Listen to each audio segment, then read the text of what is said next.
The sun rose slowly over the Bay of Naples, tinting the waters of the Tyrrhenian Sea with glimmers of gold and fire. It was a summer morning in the year of our Lord 1706, and the city, still drowsy, breathed in the scent of bougainvillea and freshly baked bread.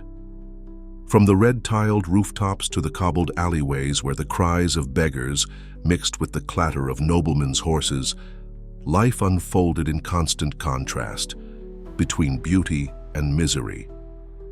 In a stately home belonging to the noble Ligorio family, nestled in the heart of the Quartieri Spagnoli, a newborn broke the silence with his first cry. His mother, Anna Cavalieri, her face still weary from childbirth, lifted her eyes to heaven and whispered, "Thank you, Lord. If he is to serve you, make him a just man." His father, Don Giuseppe Ligorio, a naval officer in the service of the king, looked upon the child with a mix of pride and sternness.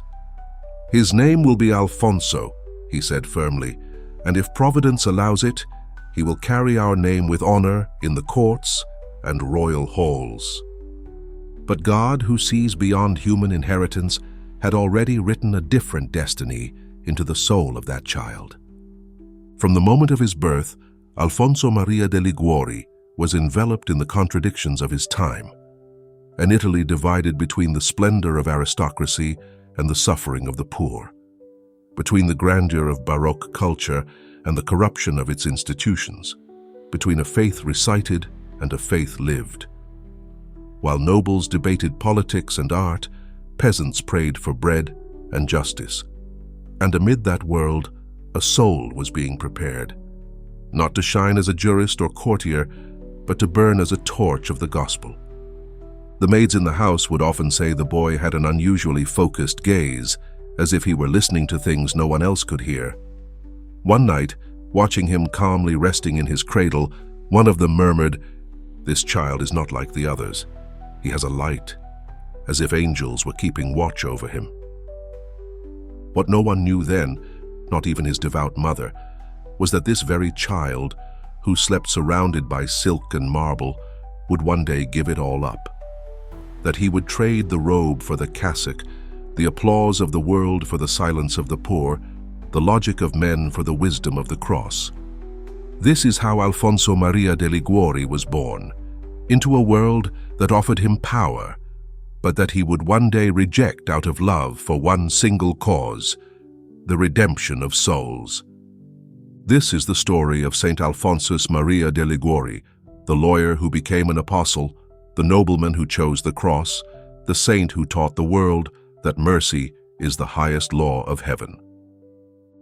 The bells of Santa Anna dei Lombardi rang solemnly over the rooftops of Naples as a carriage adorned with gleaming coats of arms made its way down Via Toledo toward the conservatory.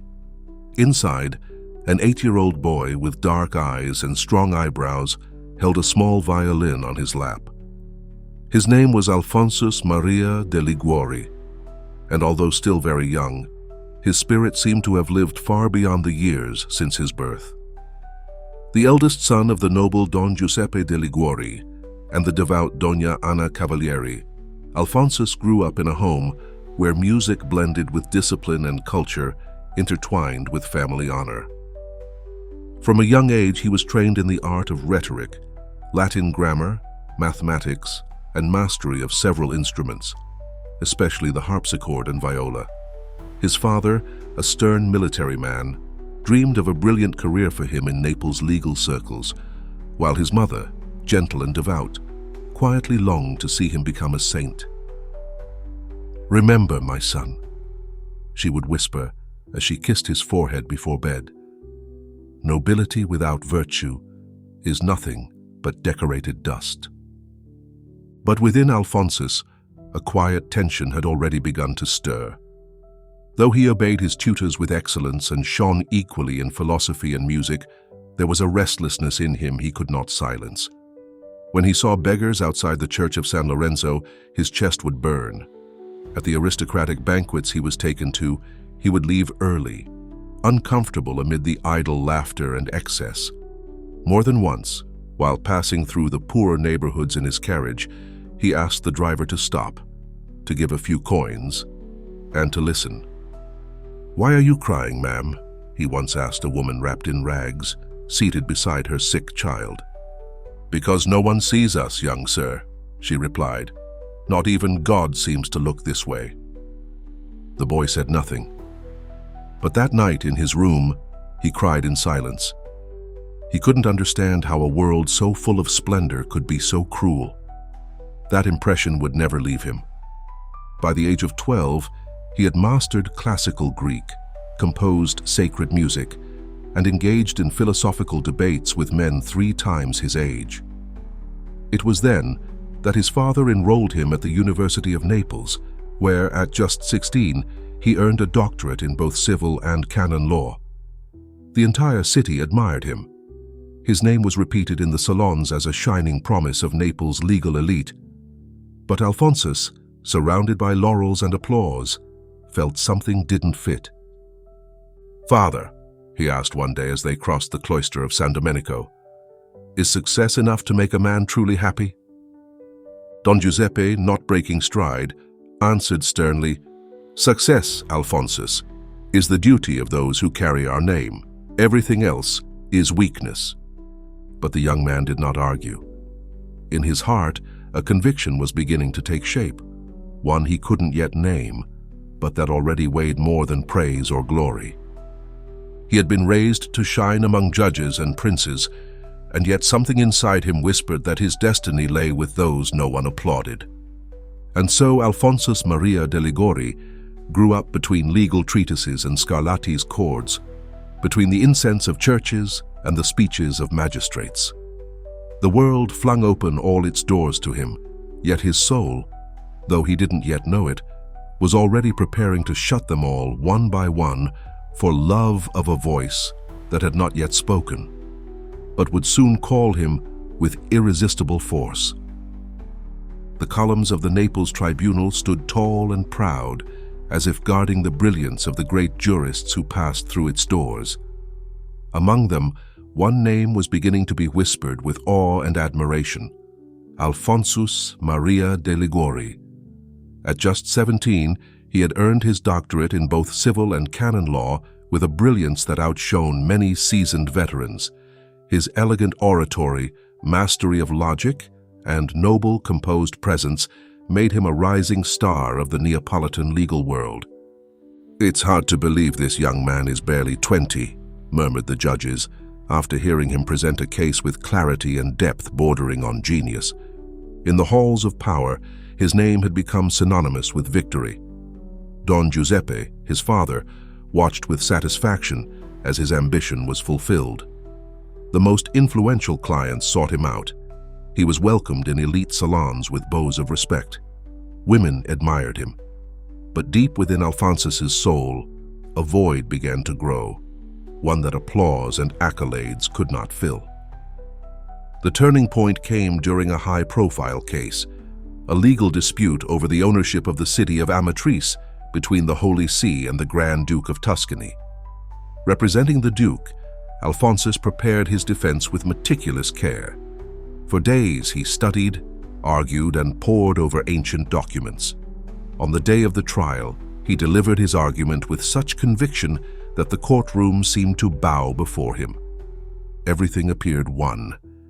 The room fell silent, waiting for the verdict. But in a shocking turn, the judge, swayed by hidden influences, ruled against him. Alphonsus stood motionless, his face unreadable. A tense silence gripped the chamber. He left the court without a word, walked through the noisy streets of Naples like a ghost, and upon reaching home, locked himself in his room. He sat before his beloved law books and didn't move for hours. When night fell, his parents found him still in silence. Then, with a firm voice laced with deep sorrow, he spoke a single sentence. "World, I have known you. You shall deceive me no more." That loss wasn't legal, it was divine. It was the blow that awakened a soul lulled by success. What the world called failure, Alphonsus recognized as a calling.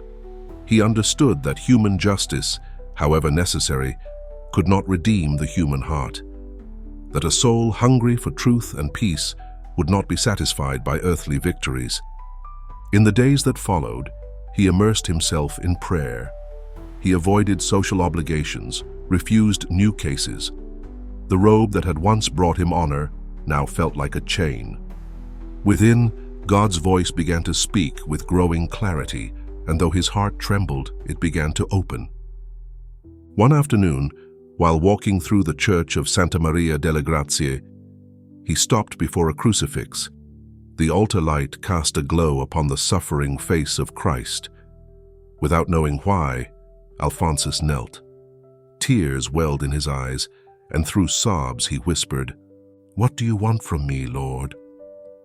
There was no audible reply, only a sacred silence, a deep stirring, a certainty born from the depths of his being.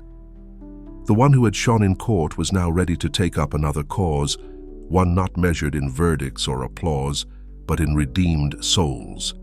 And so the renunciation began. He left his legal career behind, despite the scandal it caused. His father, furious, tried to change his mind, but Alphonsus remained calm, almost immovable. "I've defended causes that didn't matter. Now I want to devote myself to the only one that truly does, the salvation of souls." Alphonsus's conversion was not sudden like lightning, but steady like a river that no longer accepts detours. The young lawyer who had touched the heights of prestige chose instead to walk among the forgotten, because there, and only there, he found the face of Christ. Evenings in Naples began to dress themselves in golden shadows as Alphonsus walked day after day toward the same place, the church of Santa Maria della Mercede. That quiet, humble temple had become his refuge since he left the courts behind. He no longer cared for applause in the courtroom or heated legal debates.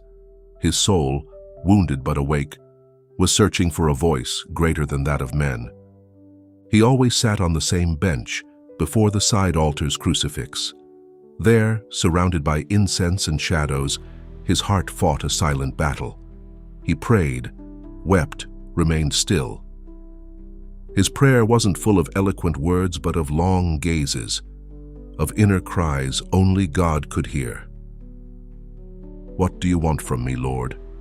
he would whisper again and again, as if repeating it could somehow unlock the mystery enveloping him. One day, as he knelt in prayer, he felt something different. Not a passing emotion, but a real presence. He slowly lifted his eyes and looked at the face of the crucified Christ. The carved wooden expression, one he had seen countless times, now seemed alive.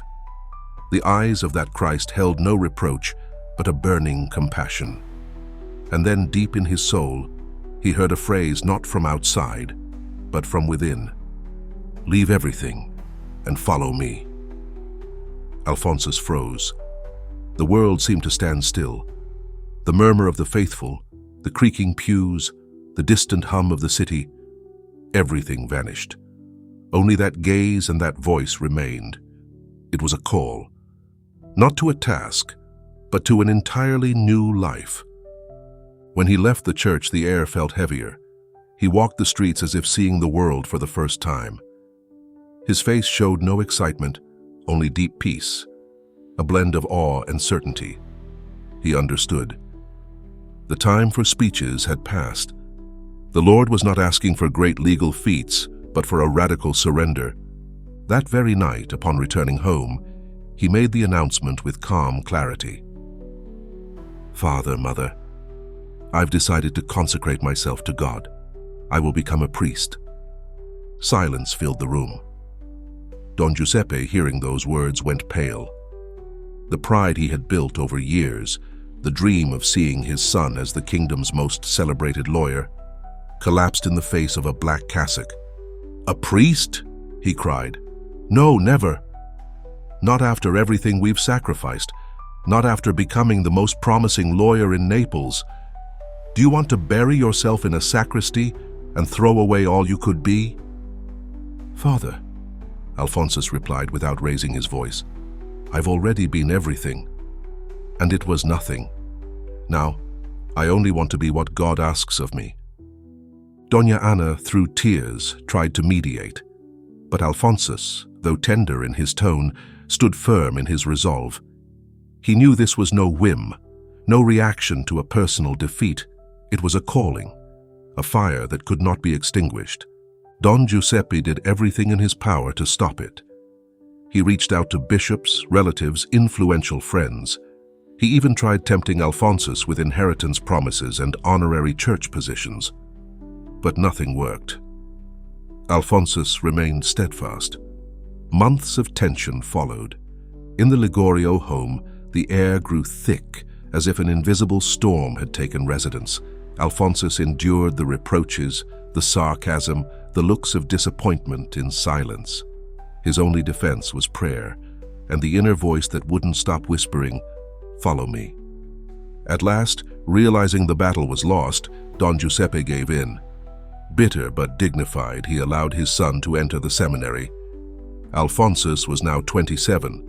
The city that had once applauded him as a brilliant lawyer now watched with confusion. Dressed in black, with nothing but his faith, Alphonsus began theological studies with moving humility. He studied passionately, went to confession often, and spent long hours before the Blessed Sacrament. His classmates said he was a man of maturity, yet with the soul of a novice. In his seminary cell, beside his books of St. Thomas Aquinas, he kept a small wooden crucifix. Each night before blowing out the candle, he would hold it in his hands and whisper, "You called me, Lord. I will follow you to the end." And so, with slow but determined steps, the young jurist became a servant of the crucified, leaving behind a world of honors, to embrace a cross that would lead him to eternity. On the day of his priestly ordination, Alphonsus Mary de Liguori lay prostrate for a long time, his face resting on the cold stone of the sanctuary floor. He did not weep from emotion, but from gratitude. The one who had once been admired by the powerful was now consecrating himself to the service of the lowly, and in his heart he had made a secret vow to never refuse anyone and never rest as long as there remained a single soul unaware of Christ's love. Naples, in the first half of the 18th century, was as dazzling as it was wounded. Operas, palaces, and academies stood alongside slums, infirmaries, and brothels. While nobles debated art and philosophy, thousands of men, women, and children lived packed together, forgotten by everyone, except by God. It was there, in the damp alleys of the Lavinaio district, that Alphonsus found his true pulpit. He didn't preach from a golden ambo, but knelt beside sickbeds or stood among street vendors. He learned the local dialect, simplified his sermons, and traded lofty words for images the people could truly understand. "Do you know what God's love is?" he once asked a group of ragged children. "It's like a mother who wakes in the middle of the night when her child cries. She doesn't need a reason. She hears the cry and comes." The young priest's fame spread quickly, but not among the courtiers. It grew among the sick, the widows, the jailers, the lepers. His figure became familiar in hospitals, orphanages, and markets. He went from house to house, hearing confessions, handing out holy cards, comforting the despairing. He never accepted gifts. He was never in a rush. One afternoon he entered a home where a woman lay dying without the sacraments. Her husband, a hardened drunk, blocked the doorway with a look of hatred.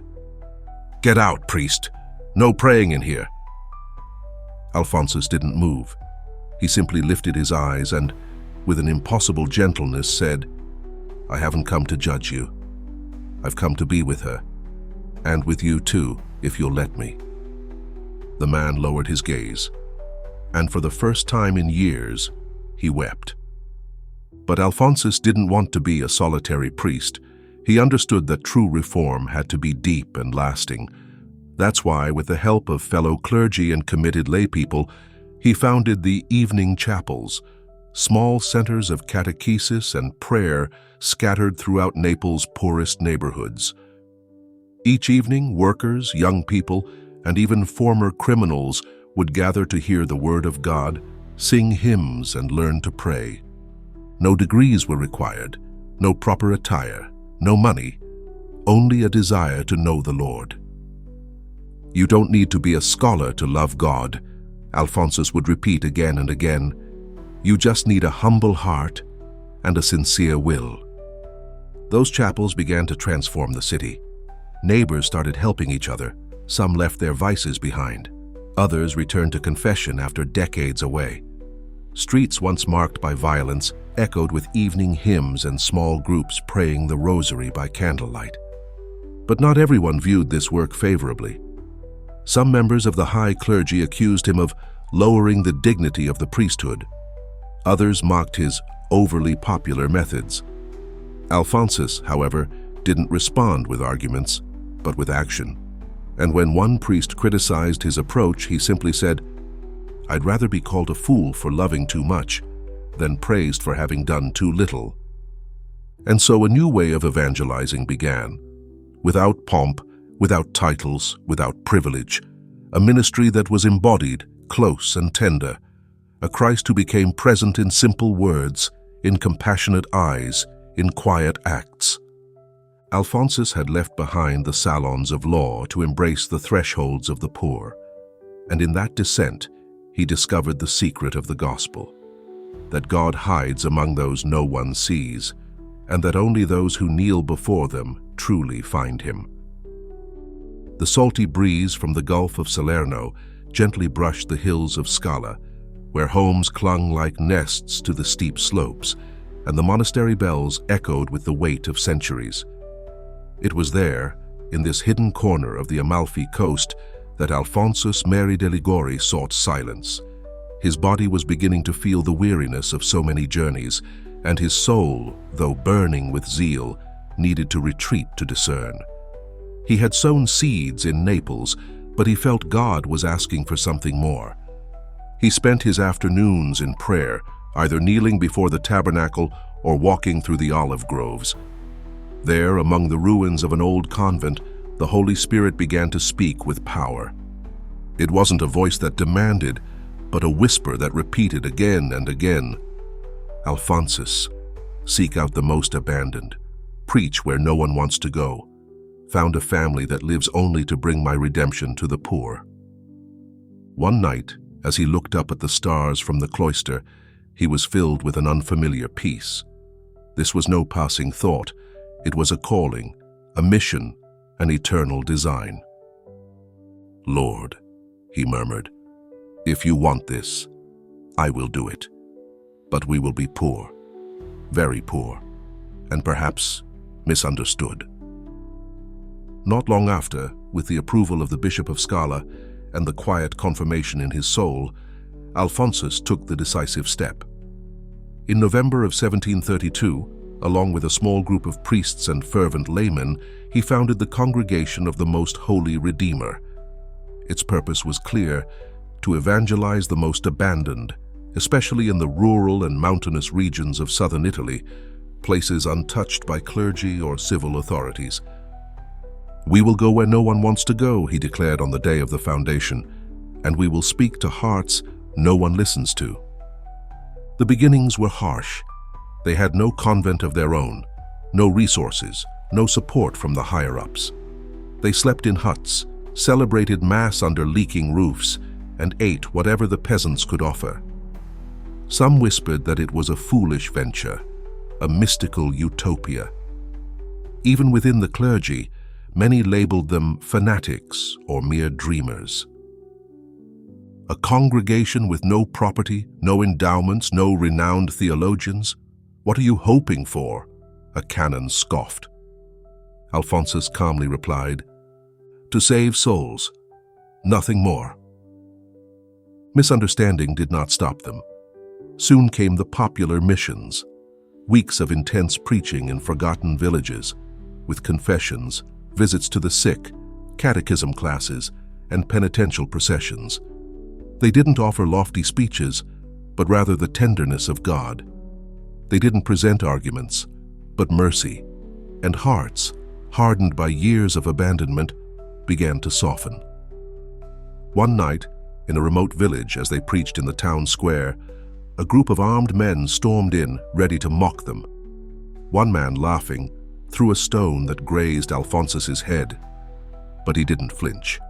He simply raised his voice and said, "If the Redeemer suffered for you without defending himself, why should I complain?" The men lowered their eyes. The next day, one of them was the first to approach the confessional. The Redemptorists, as they would soon be called, grew in number, not because of prestige, but because of witness. Community life was austere, long prayers, manual labor, frequent fasting. They owned nothing, but gave everything. Each member was a priest, a missionary, a confessor, a brother, a beggar. And every day they were reminded of one thing: Christ is our wealth, and the poor are our inheritance. Yet trials abounded. Internal tensions arose, organizational doubts, conflicts with bishops. Sometimes civil authorities banned their preaching. Other times, entire parishes rejected them. Alphonsus suffered, but never considered quitting. "The gospel is not sown among flowers," he wrote in a letter, "but among thorns. But where the love of Christ burns, thorns turn to incense." Amidst these struggles, the Redemptorist charism began to take clear shape, a spirituality centered on mercy, preaching that reached the common people, fraternal life in poverty, and absolute trust in the Virgin Mary, whom Alphonsus constantly invoked as Our Lady of Perpetual Help. And so, from the mountains of Scala, a flame was born that would burn for centuries, a congregation born of the cross, sustained by grace, men who sought no recognition but became apostles of the countryside and guardians of forgotten souls. Because when the world closes its doors, God opens paths that only those who love to the very end can walk. The letter arrived on a winter morning, sealed with the Pope's mark and heavy with duty. Alphonsus held it in his trembling fingers.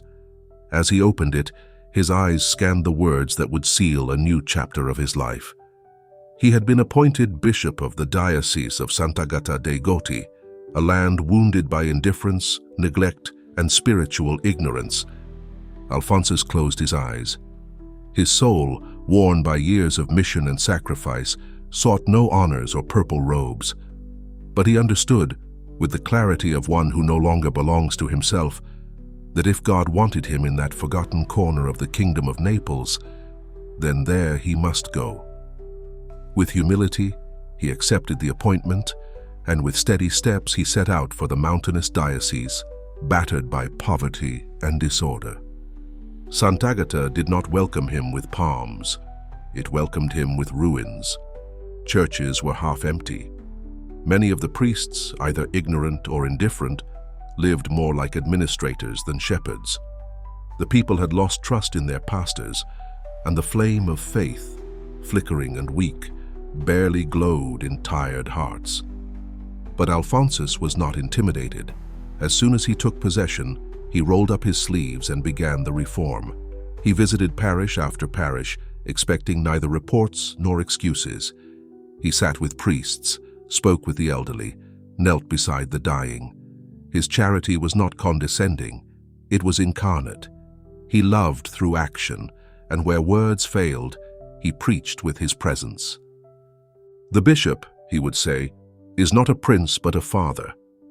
And a father does not sleep while his children hunger, for bread or for God." He wrote clear guidelines for the clergy, promoted theological formation, instituted catechesis for adults, and reopened schools that had been closed for years. When no teachers could be found, he taught himself. When resources were lacking, he gave whatever little he had. At first skeptical, the people began to change their gaze. This was not a palace bishop. He was one of them. But the fruits did not come without thorns. Alphonsus's already fragile health began to decline. Arthritis deformed his fingers, fevers came often, and his pain was so great that he sometimes had to preach seated, his body wrapped in bandages. But he did not complain. Instead, he would repeat, "As long as I have the strength to speak of Christ's love, I will not stop." To his physical suffering was added the pain of slander. Some clergy, uncomfortable with his reforms, began to murmur against him. They accused him of fanaticism, of excessive severity, of diminishing the dignity of the episcopate. Even in Rome, distorted reports reached the ears of officials.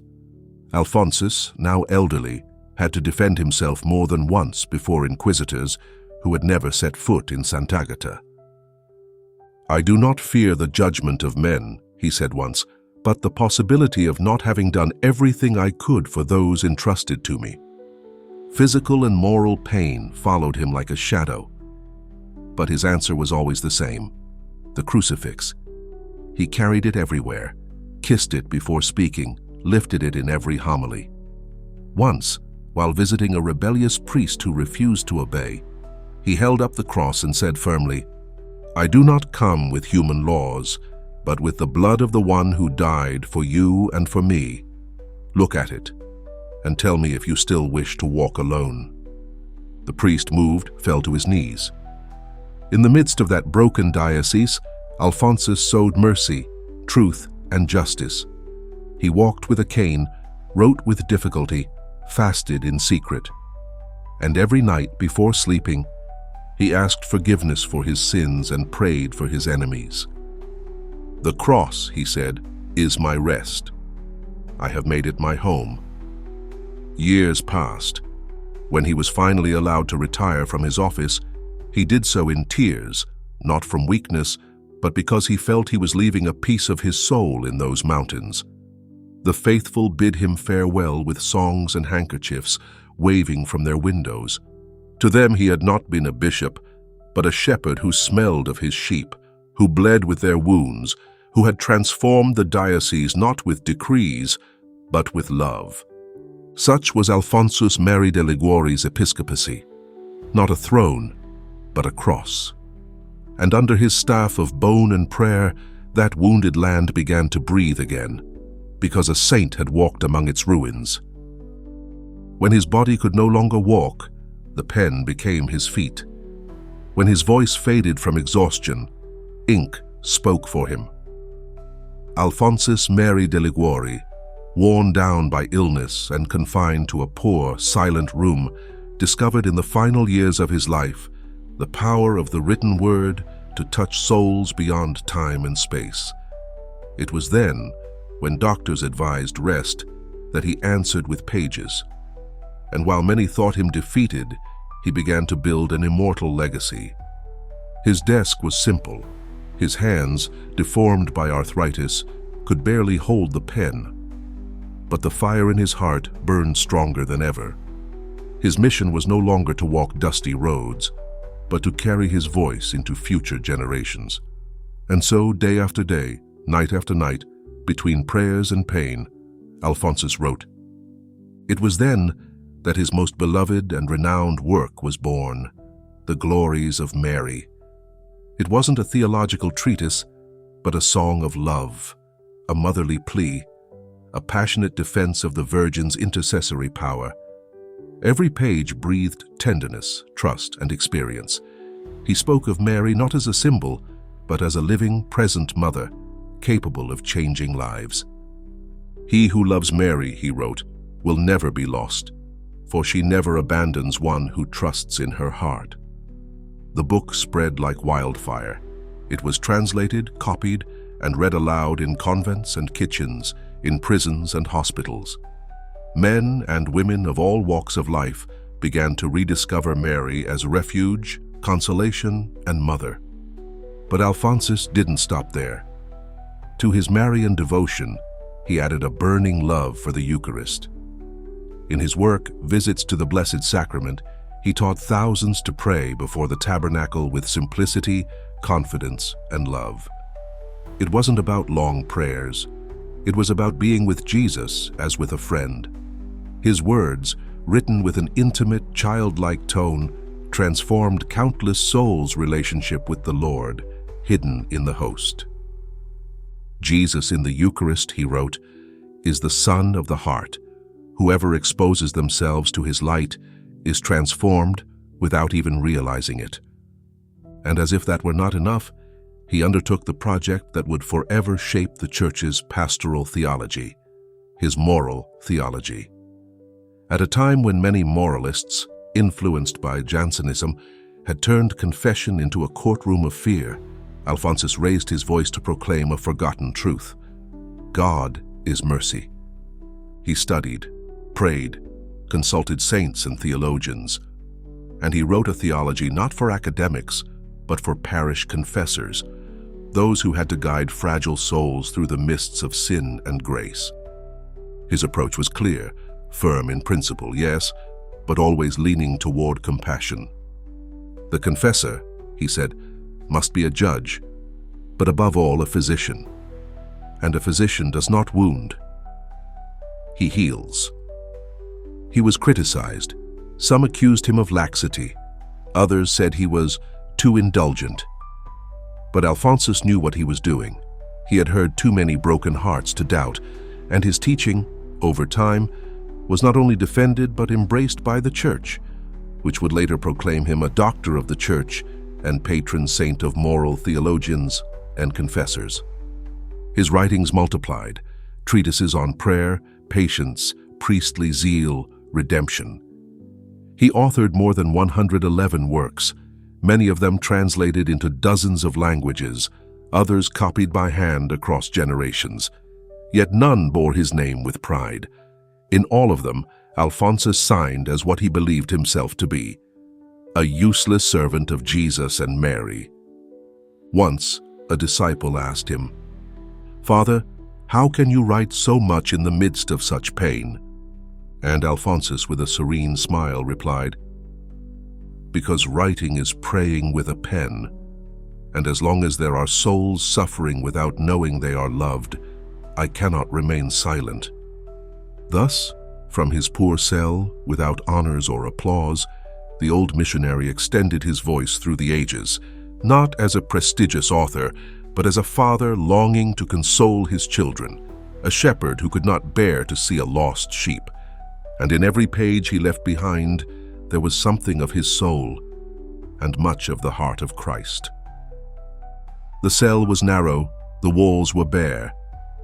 In the corner, a worn wooden crucifix hung in silence, a faithful witness to every sigh, every tear.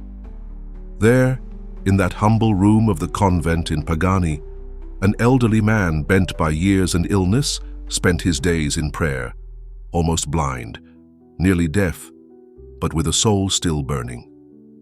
This was Alphonsus Mary de Liguori, no longer the tireless missionary, nor the prolific writer, nor the reforming bishop, but a man on the edge of the grave, living his greatest battle: abandonment. He was over 90 years old. His body, ravaged by arthritis, could barely move. His hands trembled. His speech was often unclear. Deafness isolated him, and his eyes saw little more than shadows. But what hurt him most was not the body, it was the soul. They had taken from him the leadership of his own congregation. Intrigue, misunderstanding, manipulation.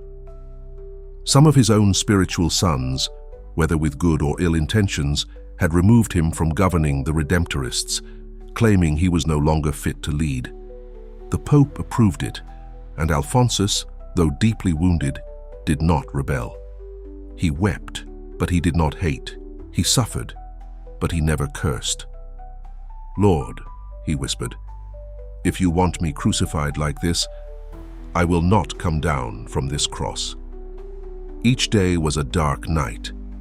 Sometimes temptation assaulted him with force, thoughts of uselessness, of failure, of being forgotten by God.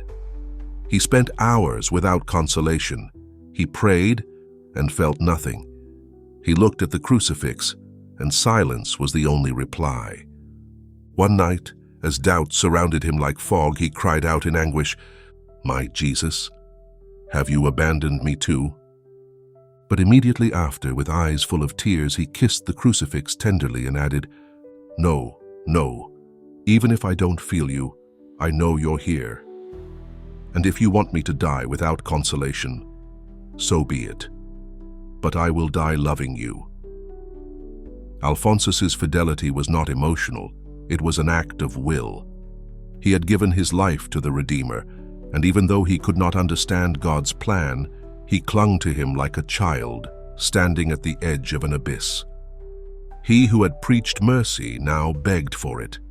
He who had consoled thousands now had to let himself be consoled by the cross. Around him, some disciples remained faithful, others avoided him. History is not always kind to saints in their lifetime, but Alphonsus bore no resentment. When people spoke poorly of those who had betrayed him, he would respond, "Hush, they too are children of God. Pray for them and love them." In his final Easter, too weak to kneel, he asked to receive communion. He could barely open his mouth. But when the priest placed the host on his trembling tongue, a great peace came over him.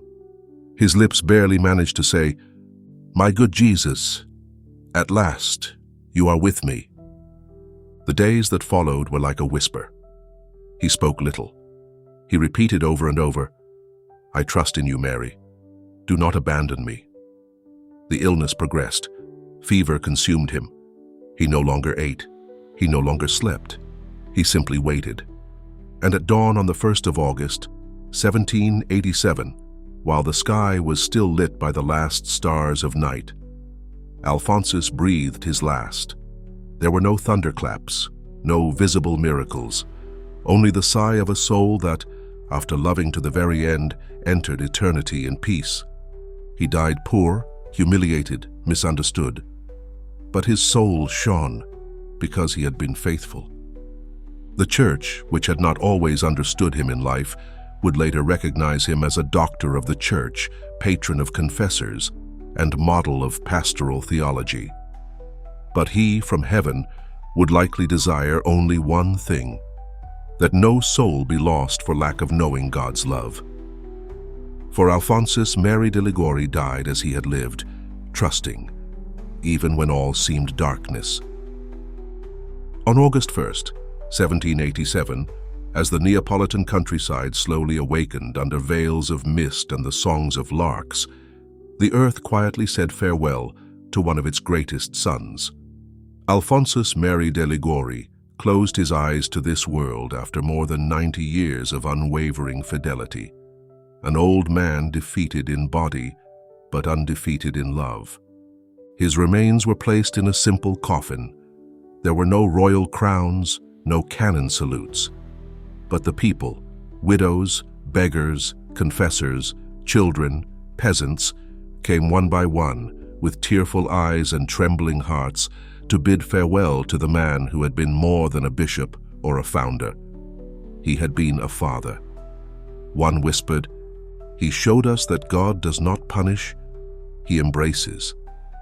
News of his death spread like a breeze of gratitude. In Naples, in Rome, in the convents and villages where his books echoed, everyone understood that something sacred had ended, and at the same time, something sacred had begun.